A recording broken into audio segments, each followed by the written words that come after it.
గత కొద్ది కాలంగా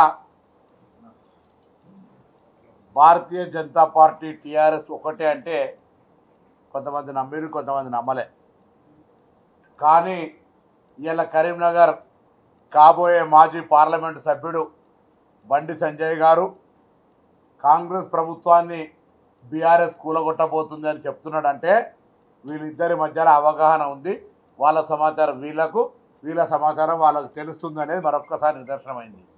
లేదా నాకు తెలిసి సంజయ్ గారు ఇంటర్మీడియటో 10థో మరి జ్యోతిష్య శాస్త్రం చదివినట్టు కూడా నాకు తెలియదు. మా ప్రభుత్వాన్ని ఎవరు కూలగొడతాడో ప్రజాస్వామ్యంగా ఎన్నికై అది కూడా ప్రజలు మార్పు కోరుకొని ఎన్నిక చేసుకున్న ప్రభుత్వం ప్రజలకు 6 గ్యారంటీలు ఇచ్చి గ్యారంటీల అమలుకు సంబంధించిన ప్రక్రియ కొనసాగే సమయంలో రైట్ టీఆర్ఎస్ పార్టీ అసహనంగా వ్యవహరిస్తుండొచ్చు, టీఆర్ఎస్ పార్టీ లోపాలన్నీ బయట పెడుతున్నాం కావచ్చు, వాళ్ళకి ఆగ్రహం ఉండొచ్చు. కానీ ప్రభుత్వాన్ని కూలగొట్టేంత శక్తి, ధైర్యము అటువంటి పరిస్థితి ఉన్నదని నేను అనుకుంటలేను. కాంగ్రెస్ పార్టీ కూడా అంత బలహీనంగా ఉందని నేను అంటలేను. ఈరోజు కాంగ్రెస్ ఎమ్మెల్యేని ముట్టేటువంటి ధైర్యం వేరే ఇతర రాజకీయ పార్టీలకు లేదు. ఇవాళ భారతీయ జనతా పార్టీ ఒకవేళ పొరపాటున కేంద్రంలో అధికారంలోకి వస్తే నిట్ట నిలువున టీఆర్ఎస్ పార్టీని చిలుస్తారని ఢిల్లీలో మొన్న నా పర్యటనలో కొంతమంది మిత్రులు ఫ్లైట్లో కలిసి చెప్తా ఉన్నారు.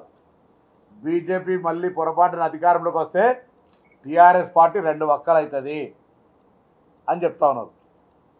మళ్ళీ ఓంగా కొత్తగా నేను వింటా ఉన్నది ఇలా మా మిత్రుడు తమ్ముడు బీఆర్ఎస్ సాఫ్ చేయాలి, అభివృద్ధి మీరు మేము చేసుకుందాం అంటాడు. నిన్నటిదాకా డబుల్ ఇంజన్ సర్కార్ అన్నారు, 100 సీట్ల డిపాజిట్ రాలే.